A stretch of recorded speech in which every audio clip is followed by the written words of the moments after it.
అందరికీ ప్రభు పేరిట వందనాలండి. మరి ఈ ఆదివారం రోజున మరి ప్రభు మనతో వాక్యం ద్వారా ఏం మాట్లాడదలుచుకున్నారు, మన మనసుల్ని సిద్ధపరచుకుని ముందుకు సాగుదాము. మరి ముందుగా చిన్న ప్రార్థన చేసుకుని ప్రారంభించుకుందాం. పరలోకమందున మా తండ్రి, నీ ఘనమైన నామాన్ని లెక్కలేని వందనాలు, స్తుతులు, స్తోత్రాలు అయినా యేసయ్యా. మహోన్నతుడా, మహాగణుడా, యేసయ్యా ప్రభా నాయన, ఈ దీనదాసుని విధంగా నిలబెట్టి నడిపిస్తున్నది మీకు వందనాలు తండ్రి. ప్రభా ఈ చిన్ని పరిచయం ముందుకు నడిపిస్తున్నది మీకు వందనాలు తండ్రి. అయినా గత వారంలో తోడుండి సహాయం చేసిన మీకు వందనాలు తండ్రి. ప్రభా ఈ కొత్త వారం, కొత్త ఆదివారం రోజున ఈ విధంగా చిన్న మందక కూడుకునే అవకాశం దయచేసి మీకు వందనాలు తండ్రి. ప్రభా కూడేసిన ప్రతి ఒక్క బిడ్డకు వందనాలు, ఆన్లైన్లో చూసిన ప్రతి ఒక్క బిడ్డకు వందనాలు, స్తుతులు, స్తోత్రాలు చెల్లించుకుంటున్నాయన.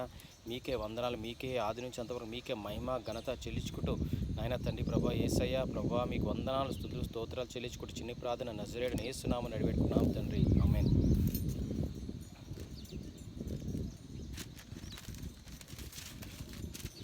పాట పాడుకుని మరి ముందుకు సాగుదామండి. సర్వోన్నతుడా నీవే నాకు ఆశ్రయ దుర్గము, ఎవ్వరు లేరు నాకు ఇలలో, ఎవ్వరు లేరు నాకు ఇలలో. ఆదరణ నీవేగా, ఆనందం నీవేగా, ఆదరణ నీవేగా, ఆనందం నీవేగా. నీ దినములన్నిట ఎవరు నీ ఎదుట నిలువలేరని యెహోషువతో, నీ దినములన్నిట ఎవరు నీ ఎదుట నిలువలేరని యెహోషువతో వాగ్దానము చేసినావు, వాగ్దాన భూమిలో చేర్చినావు, వాగ్దానము చేసినావు, వాగ్దాన భూమిలో చేర్చినావు. సర్వోన్నతుడా నీవే నాకు ఆశ్రయ దుర్గము, ఎవ్వరు లేరు నాకు ఇలలో, ఎవ్వరు లేరు నాకు ఇలలో. ఆదరణ నీవేగా, ఆనందం నీవేగా. నిందల పాలై నిత్య నిబంధన నీతో చేసిన దానియేలుకు, నిందల పాలై నిత్య నిబంధన నీతో చేసిన దానియేలుకు సింహాసనమిచ్చినావు, సింహాల నోళ్లను మూసినావు, సింహాసనమిచ్చినావు, సింహాల నోళ్లను మూసినావు. సర్వోన్నతుడా నీవే నాకు ఆశ్రయ దుర్గము, ఎవ్వరు లేరు నాకు ఇలలో, ఎవ్వరు లేరు నాకు ఇలలో. ఆదరణ నీవేగా, ఆనందం నీవేగా, ఆదరణ నీవేగా, ఆనందం నీవేగా. హల్లెలూయా. ఈరోజు మనం మార్కు 10 చివరి వచనాలు 46 నుంచి 52 వచనాలు చూసుకుందామండి. మార్కు 10 46 నుంచి 52 వచనాలు. Blind Bartimaeus receives his sight. So గుడ్డివారైన బర్తిమేయు చూపు పొందుట అనే అంశం మీద మనము వాక్యదానం చేసుకుందాం. మార్కు 10వ అధ్యాయము 46 నుంచి 52 వచనాలు. 46 వచనం. వారు యెరికో పట్టణమునకు వచ్చిరి. ఆయన తన శిష్యులతోనూ బహుజన సమూహముతోనూ యెరికో నుండి బయలుదేరి వచ్చుచుండగా తీమయి కుమారుడగు బర్తిమయి అను గ్రుడ్డి భిక్షకుడు త్రోవ ప్రక్కన కూర్చుండెను. ఈయన నజరేయుడైన యేసు అని వాడు విని, దావీదు కుమారుడా యేసు, నన్ను కరుణింపుమని కేకలు వేయ మొదలుపెట్టెను. ఊరుకుండుమని అనేకులు వానిని గద్దించిరి గాని వాడు, దావీదు కుమారుడా నన్ను కరుణింపుమని మరీ ఎక్కువగా కేకలు వేసెను. అప్పుడు యేసు నిలిచి వానిని పిలువుడని చెప్పగా, వారా గుడ్డివానిని పిలిచి, ధైర్యము తెచ్చుకొనుము, ఆయన నిన్ను పిలుచుచున్నాడు, లెమ్మని వానితో చెప్పిరి. అంతటా వాడు బట్టను పారవేసి దిగ్గున లేచి యేసునొద్దకు వచ్చెను. యేసు, నేను నీకేమి చేయగోరుచున్నావు వని వానిని అడుగగా ఆ గ్రుడ్డివాడు, బోధకుడా, నాకు దృష్టి కలుగజేయుమని ఆయనతో అనెను. అందుకు యేసు, నీవు వెళ్ళుము, నీ విశ్వాసము నిన్ను స్వస్థపరచనని చెప్పాను. వెంటనే వాడు త్రోవను ఆయన వెంట చూపు పొంది వెళ్ళాను. ఆమెన్.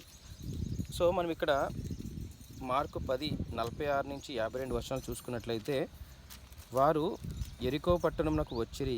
ఆయన తన శిష్యులతోనూ బహుజన సమూహంతోనూ యెరికో నుండి బయలుదేరి వచ్చిచుండగా. వారు యెరికో పట్టణంలోకి వచ్చారంట. యెరికో పట్టణంకి వచ్చిరి. ఆయన తన శిష్యులతో బహుజన సమూహంతో యెరికో నుండి బయలుదేరి వచ్చిచుండగా. మళ్ళీ జన సమూహంతో యేసు యెరికో నుంచి బయలుదేరి వచ్చిచుండగా తీమయి కుమారుడగు బర్తిమయి యను గ్రుడ్డి భిక్షకుడు వచ్చుచుండగా, అంటే అట్లా వస్తుండగా తీమయి కుమారుడు, అంటే వాళ్ళ తండ్రి పేరు కూడా రాశారు. తీమయి కుమారుడగు బర్తిమయి అను గుడ్డి భిక్షకాడు త్రోవ ప్రక్కన కూర్చున్నాడు, అంటే త్రోవ పక్కన కూర్చున్నాడంట.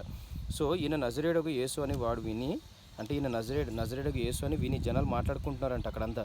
ఆయన గ్రుడ్డి భిక్షగాడు, కానీ చెవులు వినిపిస్తున్నాయి కదా, కళ్ళు కనిపించవచ్చు కానీ చెవులు వినిపిస్తున్నాయి. అప్పుడు ఏం చేశాడు, దావీదు కుమారుడు యేసు నన్ను కరుణింపమని కేకలు వేయడం మొదలుపెట్టాడంట.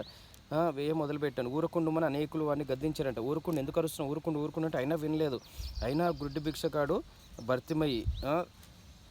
భర్తిమైన గుడ్డి భిక్షగాడు అయినా వినకుండా దావీదు కుమారుడు నన్ను కరుణింపని మరీ ఎక్కువగా కేకలు వేసినట్టు. వాళ్ళు ఎప్పుడంటే ఊరుకోమంటారు, ఇంకెక్కువ గట్టి అరిచాడంట. సో అప్పుడు యేసు నిలిచి వానిని పిలువుడని చెప్పగా, వారా గుడ్డి వానిని పిలిచి, ధైర్యము తెచ్చుకొనుము, ఆయన నిన్ను పిలుచుచున్నాడు, లెమ్మని వానితో చెప్పిరి. సో అప్పుడు ఏమని చెప్పారు, వానిని పిలువుడని చెప్పగా, అప్పుడు వాడు గుడ్డివాణిని పిలిచి, ధైర్యం తెచ్చుకొనుము, ఆయన నిన్ను పిలుచుచున్నాడు. అప్పుడు అన్నాడు, ఆయన నిన్ను పిలుచుచున్నాడు యేసు, నువ్వు ధైర్యం తెచ్చుకో అని చెప్పి, ఎందుకంటే ఆయన కళ్ళు కనిపించలేదు కదా, తెచ్చుకుని ఆయన పిలువచున్నారు, లెమ్ము వానితో చెప్పారు. అంతటా వాడు బట్టను పారవేసి దిగ్గున లేచి యేసునొద్దకు వచ్చాడు. సో బట్టను పారవేసి దిగ్గున లేచి యేసునొద్దకు వచ్చాడంట. అంటే బట్టను అంటే చేతిలో ఏమున్నాయి కూడా వదిలేసి యేసునొద్దకు వచ్చాడంట. దిగ్గున అంటే ఇమ్మీడియట్గా. అంటే మన స్థితి, మన గతి ఎలా ఉందో మనం గమనించుకోవాలండి. మరి దేవుడు మనల్ని పిలుస్తున్నాడు, వాక్యం ద్వారా మనతో మాట్లాడుతున్నాడంటే మనము ఇమ్మీడియట్గా రియాక్ట్ అవుతున్నాం. అంటే ఇమ్మీడియట్గా అంటే రియాక్ట్ అంటే నెగిటివ్ రియాక్షన్ కాదండి. ఇక్కడ యేసు మీరు ఈ వ్యసనాన్ని వదిలేయండి అని మీకు అనిపించినప్పుడు వదిలేయడం మంచిది. అంటే మీరు ఓ మంచి పనికి ముందుకెళ్ళాలి. అదేవిధంగా యేసు, నేను నీకేమి చేయగోరుచున్నానని వారిని అడగగా, ఆ గుడ్డివాడు, బోధకుడా, నాకు దృష్టి కలుగు చేయమని ఆయనతో అనెను. సో అప్పుడు నేనేం చేయాలి నువ్వు అని అనుకుంటున్నావు అంటే, బోధకుడా, నాకు దృష్టి కలుగు చేయమని అని అంట. అందుకు యేసు, నీవు వెళ్ళుము, నీ విశ్వాసము నిన్ను స్వస్థపరచనని చెప్పాను. వెంటనే వాడు త్రోవను ఆయన వెంట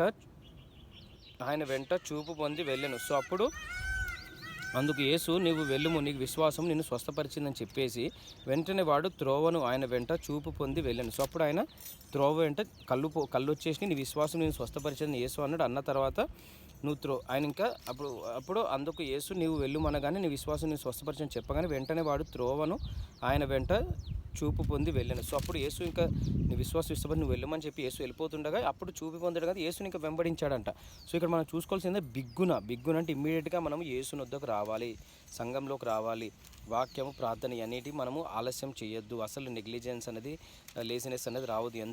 మీకు ఎన్నో శోధనలు రావచ్చు, ఇంట్లో ఎంతోమంది మిమ్మల్ని ఇబ్బంది పెట్టే శోధనలు పెట్టు, కానీ దిగ్గున వచ్చి మీరు ప్రార్థన చేసుకుని వాక్య ధ్యానం చేసుకుని ముందుకెళ్ళాలి. అదేవిధంగా నీ విశ్వాసం నిన్ను స్వస్థపరిచింది అన్నట్టు మన విశ్వాసం మనల్ని స్వస్థపరిచిందని మనం నమ్మాలి.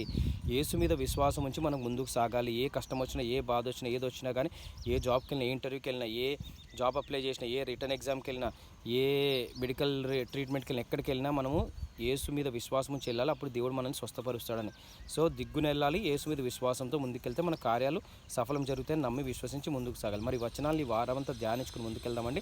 పరలోకమందున మా తండ్రిని గమనం లెక్కలేని వందనాలు, స్తుతులు, స్తోత్రాలైన ప్రభా, ఈ ఆదివారం రోజున విధంగా చిన్న మందగా ప్రార్థన చేసుకుని ఒక్కసారి మీకు ఉందనైనా మార్కు 10:45-52 వచనాల నుంచి నైనా ఏం నేర్చుకోవాలి మీరు మాకు సాయం చేసి పిలవగానే దిగ్గున వెళ్ళాడుతండి గుడ్డి భిక్షగాడు. మేము కూడా దిగ్గున మీ దగ్గరకు వచ్చి కోరుకున్నానైనా. అదేవిధంగా విశ్వాసం నిన్ను స్వస్థపరిచిందన్నది మా విశ్వాసం మమ్మల్ని స్వస్థపరుస్తాం. మీకు వందనాలు తండ్రి.